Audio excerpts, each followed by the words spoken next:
Barron Angell, librarian here again to talk about another game in our Library of Things game collection. This one, as opposed to being a board game, is a card game. And it's called Exploding Kittens, which I know to some people that sounds really bad, but it is actually a really fun game if you're willing to bear with the incredibly jokey title and cards in the game.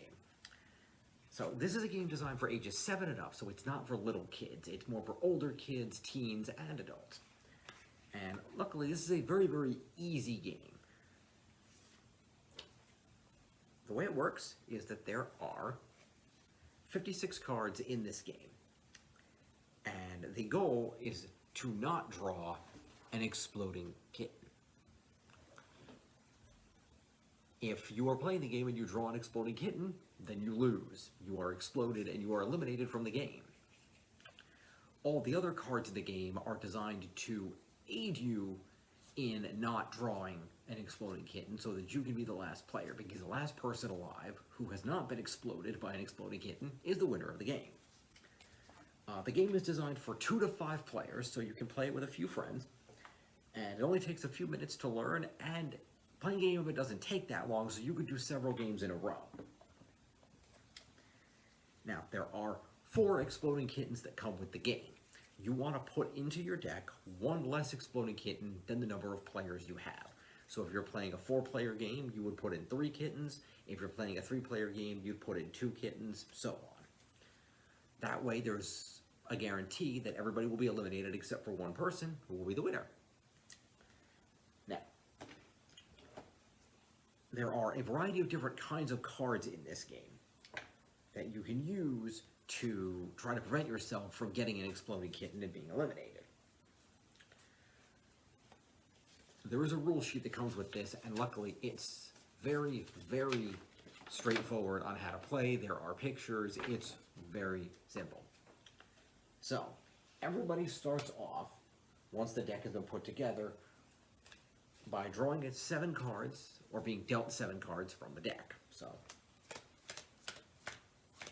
say I did 7 cards to myself here. Then at the start of the game, everyone receives one of these. These are called Diffuse Cards. Get that. There we go. Diffuse. What these do is these allow you to save yourself from an exploding kitten if you draw one. If you draw an exploding kitten, you can play a diffuse card from your hand so that you don't get exploded. And what that does is it lets you put the exploding kitten back into the deck anywhere that you want to. And you can do it in secret so that the other players don't know when they might draw an exploding kitten. So everybody gets 1 diffuse card to start with at the start of the game. In their hand that they draw, everybody gets 1, so they start off with 7 cards from the deck and a diffuse card. Then, any diffuse cards that are left over, and there are 6 of these diffuse cards in total,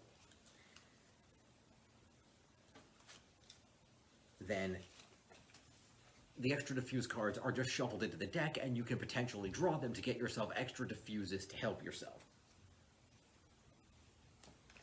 Also in the deck, there are a variety of basic cat cards. For example, this is a Catermelon. What else we got in here? We have Taco Cat. And lots of other fun things. Some of them are a little goofy, like for example, this is a Rainbow Ralphing hat. He's puking up a rainbow. And there's a lot of other ones in here too.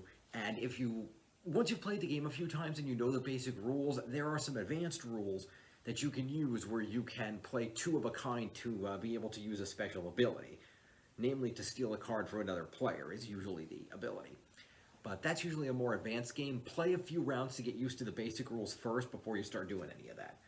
Otherwise, cats are just fun cards, and you can just play them. What's unique about this card game is on your turn, the first player is whoever you choose to be the first player. On your turn, you can play as many cards as you want. There's actually no limit, and even if you run out of cards in your hand, that's okay. So it's one of those unusual ones where there's no maximum hand size. You can hold as many cards as you want, and you can play as many as you want. So the game can move very fast. the way the turn works that you're going to take is you can play whatever cards you want out of your hand, or you can choose to pass and not play any cards. And once you have played all of your cards, then you have to draw one card from the deck at the end of your turn, which is again different from most games where you would draw at the beginning. This one you draw at the end of your turn. And of course, if you draw your card and you get an Exploding Kitten, if that happens, you're eliminated. If it's something else, then you just put it in your hand, you have it for later. And if you do get an Exploding Kitten and you have it diffused, you can use it. In addition to just the regular cat cards, there are also a variety of cards with different abilities that you can use to try to avoid being exploded. For example, pink cards are called See the Future. And what that does is it lets you look at the top 3 cards of the deck and then put them back in the same order that you picked them up from so they stay in the same place. But that can help you see if in the next 3 cards on the deck there's going to be an Exploding Kitten, which of course can help you to avoid it if you know it's coming, and you can use other cards to try to handle that so you don't get eliminated. Another type of card, for example, that you might use in conjunction with that is a skip card. That probably sounds like an Uno card to some of you with experience in that game. And it sort of works the same way, except that instead of skipping other people, it skips you. If you play a skip card, then you end your turn, but you do not have to draw a card from the deck. So if you know there's an Exploding Kitten on the top of the deck, you can use a skip and you won't draw it, and therefore you won't get eliminated. There's also a card called Favor. That's black colored and has a heart on it. And this allows you to get a card from another player. Their choice, they get to pick which card, but they have to give you a card, whichever player you want. So that can be a good way to get cards from another player's hand, such as getting a skip or maybe a diffuse. Obviously, they're going to try not to give you those cards because it's their choice, but it can help you get more cards to be able to keep yourself in the game. Something else you can do if, for example, you know there's an Exploding Kitten coming up is you can shuffle. And that allows you to shuffle the deck, which of course if there's an Exploding Kitten on the top, it won't be after you shuffle the deck, so that kind of hides it in there and randomizes things to try to buy you some more time.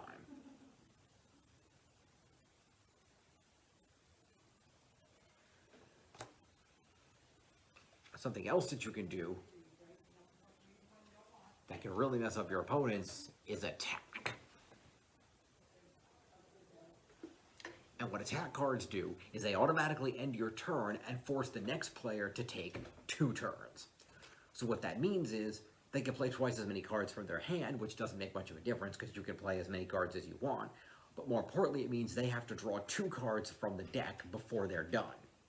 So they have to play cards, draw 1, play more cards, draw 1. Or they can skip the playing cards parts if they want to. But that gives them a double possibility of getting an Exploding Kitten, and because it automatically ends your turn, you don't have to draw, so you guarantee that you won't get an Exploding Kitten if there happens to be one. So that's a good way to help yourself and to hinder your opponents to make it more likely that they will get eliminated and not you. And of course, all these cards have really goofy drawings and funny dialogue on them involving cats, so definitely read them and check them out because they are super funny. And the last card that is really helpful to save you, this is very simply called Nope. And a Nope card will allow you to stop the action of another player, any action. So if they play, for example, a skip or a See the Future or any of these, you can say nope and their card cannot be used. You can also stop them from doing a number of other things that might happen in the game that might hurt you. So it's effectively an all-purpose block that will hinder your opponent by not letting them do a thing that they were going to do. And as mentioned, there are a variety of other cats in the different deck, and each of these types of cards, for example, these are both See the Future, but they have different fun art and little funny lines on them. So each one is different, even though they have the same effect. That's just a variety of art for fun. And you just keep going around the table and playing cards and drawing until everybody, except for one player, has drawn an Exploding Kitten and been eliminated, and whoever's reigning in the game is a winner. as I mentioned before, by the way, after you've played a few times and you're accustomed to the basic rules, and once you've played once or twice, you'll get it pretty quickly. It's a very easy game to pick up after you've played around. But there are some suggestions on the back of the rules here for special combos that you can add to the game to make it a little more challenging and give players the ability to do a few more things. And that can spice the game up a little bit if, after you've played it a bunch of times, you want to add a little more excitement. And what's also helpful is in here, there's also all those different kinds of cards I mentioned, there's an explanation for each one in here. Skip, attack, they're all in here. So if you're ever wondering what a card does, you can read right in the rule pamphlet here and it will tell you exactly what those kind of cards do. Also very helpful is that it tells you how many of each of those cards are in the deck. There are a total of 56 cards. And the important ones is that there are 6 Diffuse cards and there are 4 Exploding Kittens. Those are the most important ones for the game, but in the event that you're playing the game and you happen to notice compared to the numbers in there there's a card missing, let us know because we will try to get a replacement card. With the exception of the Diffuse cards and the Exploding Kitten cards, a missing card will not hinder the game if one does happen to go, but especially if you see a Diffuse card or Exploding Kitten missing, that's going to hinder the number of players who can play and hit and really make it hard to do the game. So please do let us know if you notice any of these are missing. They are all in here as of this filming, so hopefully they can stay that way. We do try to check these when they are returned to make sure that everything's here, but nobody's perfect and sometimes we miss something. So we do appreciate any help you can give us to keep our games intact. And that goes for any games in our collection. If you notice there's missing pieces, please do let us know and we'll try to get replacement pieces however we can. And that's Exploding Kittens. It is available in our library of things. Just come out and ask for it and we'll be more than happy to loan it out to you. You can take it out for 1 week and that will let you try out the game, have a little fun. Stay tuned. As coming up the next few Mondays in a row, I will have more fun demos from our library of things board games. See you next time.